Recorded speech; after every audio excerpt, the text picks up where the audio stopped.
Kidney వ్యాధుల కారణంగా దశాబ్దాల తరబడి ఉద్దానం ప్రజలు పడుతున్న కష్టాలకు పరిష్కారం లభించింది. ముఖ్యమంత్రి వైఎస్ జగన్ తీసుకున్న నిర్ణయాలతో ఆ ప్రాంతానికి ఆరోగ్య రక్ష లభించింది. ఇక మా బతుకులింతే అని ఇంతకాలం నిట్టూర్చిన వారి జీవితాల్లో కొత్త వెలుగులు ప్రసరిస్తున్నాయి. ఉద్దానం అంటే అందమైన ఉద్యానవనాల ప్రాంతం. అయితే అది నారానికి ఒకవైపు మాత్రమే. దశాబ్దాల తరబడి కిడ్నీ వ్యాధులతో సతమతమవుతూ ప్రాణాలు పోగొట్టుకున్న వేలాది మంది అభాగ్యులకు కూడా ఉద్దానమే నిలయం. ఉద్దానం బాధలను కష్టాలను పాదయాత్రలో చూసిన వైఎస్ జగన్మోహన్ రెడ్డి ఈ ప్రాంతానికి కిడ్నీ రీసెర్చ్ సెంటర్, ఆధునిక ఆసుపత్రి తీసుకొస్తామని మాట ఇచ్చారు. అలాగే కిడ్నీ వ్యాధులు రాకుండా ఉండడానికి గాను ఈ ప్రాంత ప్రజలకు సురక్షిత మంచినీటిని అందిస్తామని చెప్పారు.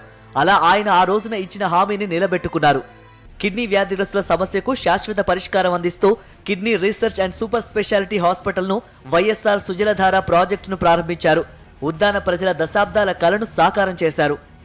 సురక్షిత మంచినీటి సరఫరా తీసుకొచ్చేందుకు ఏకంగా 700 కోట్ల రూపాయల వ్యయంతో ఏకంగా హిరమండల రిజర్వాయర్ నుంచి పైప్ లైన్లు వేసి ఆ పైప్ లైన్ల ద్వారా ఈరోజు డాక్టర్ వైఎస్ఆర్ సుజలధార పథకాన్ని ఆ రోజు 2020 ఏప్రిల్లో మంజూరు చేశాం. ఈ 2 పథకాలు కూడా ఈరోజు పూర్తి చేసి ఈ జిల్లా ప్రజలకు అంకితం చేస్తూ ఈరోజు మీ బిడ్డ మీ కళ్ళ ఎదురు నిలబడ్డాడు.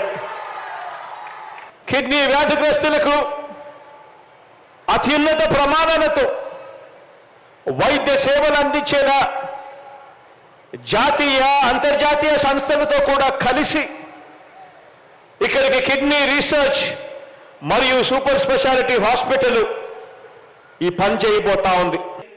జనరల్గా ఎప్పుడు అంటూ ఉంటారు, దేవుడు ఎప్పుడు కూడా నేరుగా రాడు, దేవుడు తన రూపాన్ని మనుషుల రూపంలో పంపిస్తాడు అని. నేనంటాను, ఈ పలాస ప్రాంత ప్రజలకి ఆ దేవుడు పంపించినటువంటి దేవుని స్వరూపమే శ్రీ వైఎస్ జగన్మోహన్ రెడ్డి గారని సందర్భంగా మీకు అందరికీ తెలియజేస్తా ఉన్నాను. ఇది వైఎస్ఆర్ సుజలధార ప్రాజెక్ట్. శుద్ధి చేసిన రక్షిత తాగునీటిని సరఫరా చేసే ప్రాజెక్ట్. ఉద్దానం ప్రాంతంలో దీర్ఘకాలిక మూత్రపిండ వ్యాధులు ప్రబలంగా ఉన్న 7 మండలాల్లోని అన్ని గ్రామాలకు ఈ సుజలధార ప్రాజెక్టు ద్వారా త్రాగునీరు అందుతుంది.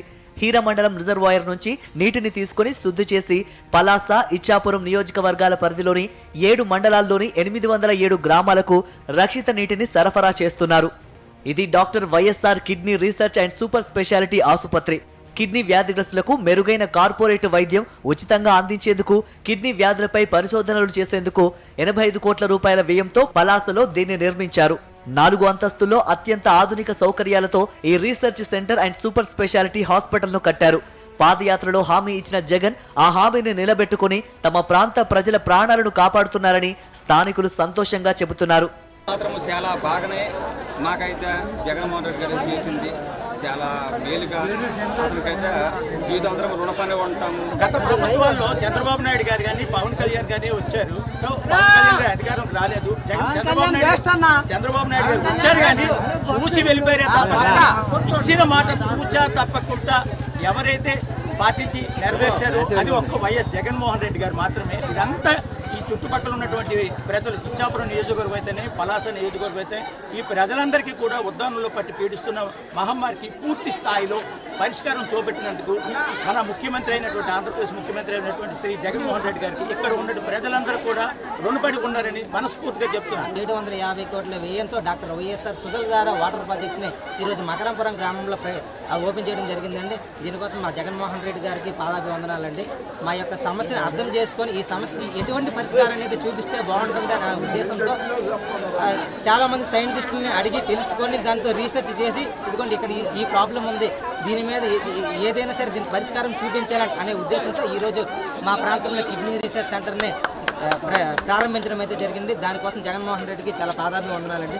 ఎన్ని సంవత్సరాలు అయినా సరే ఇలాంటి నాయకుడిని మరి ఎక్కడ చూడలేమంటే ఇంకా మన తర్వాత తరాలు కూడా ఇటువంటి ముఖ్యమంత్రి ఉండాలని కోరుకుంటున్నాను. కళ్ళెదుటే సమస్య కనిపిస్తున్నా ప్రతి ఏడాది వేలాది మంది ప్రాణాలు పిట్టల్లా రాలిపోతున్నా గతంలో ఈ అనారోగ్య సమస్య పరిష్కారం కోసం కనీసం ఆలోచించే సాహసం కూడా ఎవరూ చేయలేదు.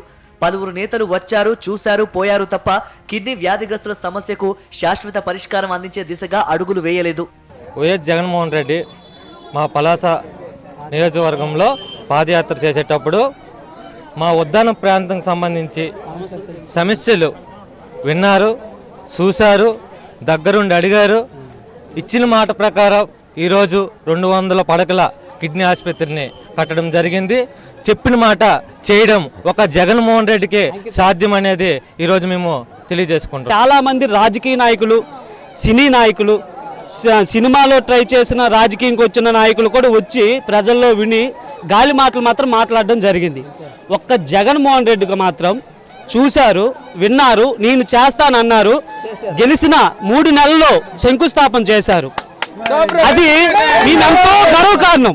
కానీ 2 సంవత్సరాల్లో చేద్దాం అనుకున్నది కరోనా మాకు 2 సంవత్సరాలు ఇబ్బంది పెట్టడం వల్ల ఆ 2 సంవత్సరాలు కాస్త ఇంకో 2 సంవత్సరాలు పెరిగి 4 సంవత్సరాలకి ఈరోజు 2023కి ఓపెనింగ్ జరిగింది. ఈ ఓపెనింగ్కి మెయిన్ మేము చెప్పాల్సింది ఏంటంటే దీనికి శిరీష గారు మాకు కౌంటర్ వేశారు. ఇక్కడ ఈ హాస్పిటల్ ఓపెనింగ్ అయితే నేను వదిలి వెళ్ళిపోతాను ఈ నియోజకవర్గం నుండి అన్నారు. ఇప్పుడు ఒకసారి వెళ్ళి హాస్పిటల్లో శిరీషకు చూడమంటున్నాం. ప్రతి మిషనరీ కూడా ఈరోజు హాస్పిటల్లో ఉంది. ఢిల్లీ స్థాయి తర్వాత అంత పెద్ద మిషనరీ ఎక్కడ ఉందంటే ఈ పలాస కిడ్నీ హాస్పిటల్లో ఉంది. గత ప్రభుత్వంలో డయాలసిస్ పేషెంట్లకు కేవలం 2,500 రూపాయల చొప్పున పింఛన్ ఇచ్చేవారు. ఆ పరిస్థితి మార్చేసి ప్రతి నెల 10,000 రూపాయల పింఛన్ అందిస్తోంది జగన్ ప్రభుత్వం. వైఎస్ జగన్ ప్రభుత్వం వచ్చిన తర్వాత డయాలసిస్ పేషెంట్ల బాధలు తీరిపోయాయి, ఆరోగ్య సేవలు బలోపేతమయ్యాయి. కిడ్నీ వ్యాధిగ్రస్తులకు డయాలసిస్ చేసుకుంటా ఉన్న వాళ్లకు 2019 మే 30న అంటే అధికారంలోకి వచ్చిన వెంటనే 2019 మే 30న అధికారంలోకి వచ్చిన వెంటనే 2,500 ఇస్తా ఉన్న పెన్షన్ను ఏకంగా 10,000 రూపాయలకు పెంచింది కూడా మీ బిడ్డ ప్రభుత్వమే అని చెప్పడానికి సంతోషపడతా ఉన్నా. ఈరోజు ఆ సంఖ్య కూడా గతంలో కొంతమందికి ఇచ్చే పరిస్థితిని కూడా మారుస్తూ ప్రతి ఒక్కరిని కూడా కవర్ చేసేట్టుగా అందరికీ కూడా అందుబాటులోకి తీసుకొచ్చే కార్యక్రమం చేశాం ఈ పెన్షన్లను. అదే రకంగా నాన్ డయాలసిస్ పేషెంట్లను కూడా తీవ్ర కిడ్నీ వ్యాధులతో ఈ సీకేడీ డిజీజ్తో బాధపడతా ఉన్న వారికి కూడా అలాంటి వారిని కూడా గుర్తించి వాళ్ళకు కూడా 5,000 రూపాయల పెన్షన్ వచ్చేట్టుగా చేసింది కూడా మనందరి ప్రభుత్వమే అని చెప్పడానికి కూడా గర్వపడతా ఉన్నా. టెక్కలి, పలాస, సోంపేట, కవిటి, హరిపురం ఆసుపత్రుల్లో 74 యంత్రాలతో డయాలసిస్ సేవలు అందిస్తున్నారు. ప్రతి ఆసుపత్రిలో 37 రకాల మందులు అందుబాటులోకి తెచ్చారు. అంతేకాదు కొత్త రోగులను గుర్తించేందుకు నిరంతరాయంగా స్క్రీనింగ్ చేస్తున్నారు. ఇలా అన్ని వైపుల నుంచి జరుగుతున్న కృషి కారణంగా భవిష్యత్తులో ఈ ప్రాంతం కిడ్నీ విముక్త ప్రాంతంగా నిలుస్తుందనడంలో ఎంత మాత్రమూ సందేహం లేదు.